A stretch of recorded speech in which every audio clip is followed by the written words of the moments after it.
Hello বন্ধুরা, আশা করি আপনারা সবাই ভালো আছেন, সুস্থ আছেন। আমি প্রত্যেক মাসের এই শ্রী শ্রী লক্ষ্মী দেবীর ব্রতকথা আপনাদের পড়ে শোনাই, শেয়ার করি। তারপর জ্যৈষ্ঠ মাস শেষ হতে চললো, এবার আষাঢ় মাস পড়বে। আমি আষাঢ় মাসের ব্রতকথাটা আপনাদের পড়ে শোনাচ্ছি। যদি আপনাদের ভালো লাগে অবশ্যই আপনারা পড়বেন। তা এখন একটু দেরি হয়ে গেল, এত গরম পড়েছে সে বইটা যে পড়ে আপনাদের সঙ্গে শেয়ার করব সে আর সময় হয় না।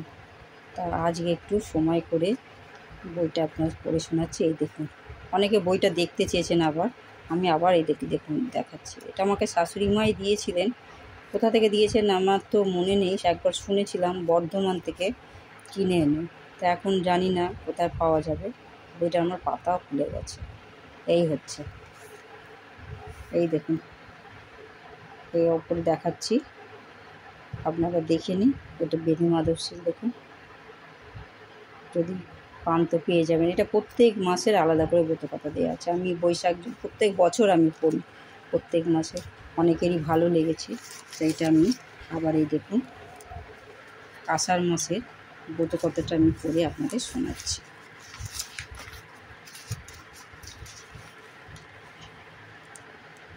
দেখুন, বিনন্দ রাখালের পালা। নম নম লক্ষ্মী দেবী নম নারায়ণী, এদিনে কর মা দয়া ক্ষীরোদ নন্দিনী।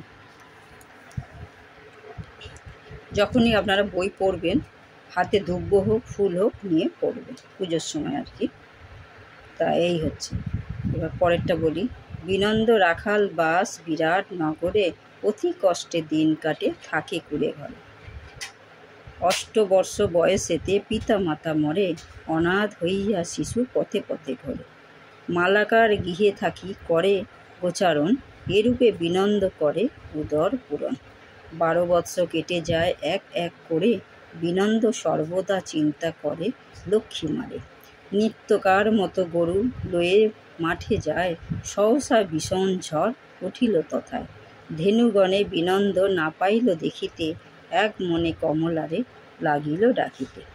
ভক্তাধীনা লক্ষ্মী মাতা ভক্তের কান্নায়, বিনন্দের নিকটেতে আসিল তরায়।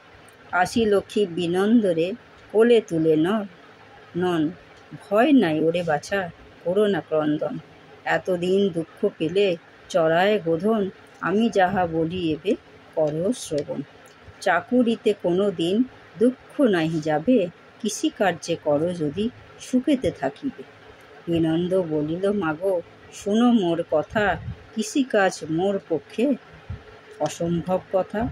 বীজ ধান কোথা পাবো বলদ লাঙল, এসব না হলে মাগো কে করিবে হল।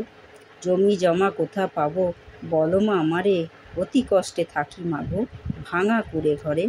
লক্ষ্মী বলে এই বীজ ধান তুমি লও, আজ গুরুবার ইহা বপন করো। লঙল বলদ কিছু নাহি প্রয়োজন, শুধু তুমি এই ধান্য করো বপন। লাঙল বলদ ভাগার শ্মশান আদি যত পোড়ো জমি, এ ধান লয়ে বাছা বুনে এসো তুমি। বিনন্দ প্রণাম করি লক্ষ্মীর চরণে, লক্ষ্মীর আদেশ মতো ধান দিল বুনে।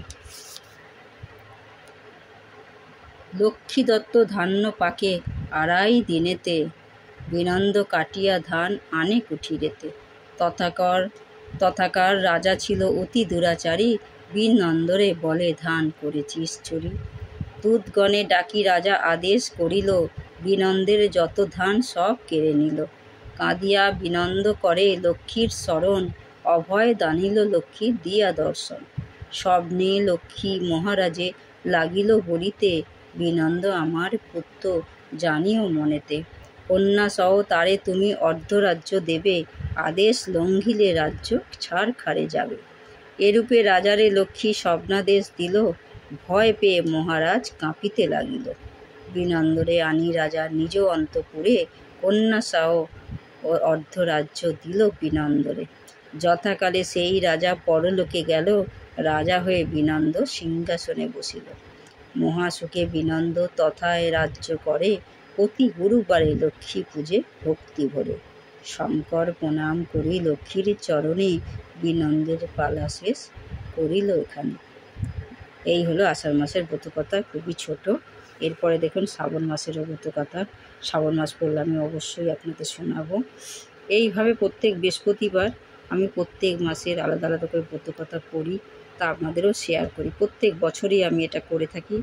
আপনারা যদি পারেন সময় করে, যখন আপনার সুবিধা হবে, বৃহস্পতিবার দিন সকালে নাহলে সন্ধেবেলা বইটা আপনারা পড়তে পারেন। সবাই ভালো থাকুন।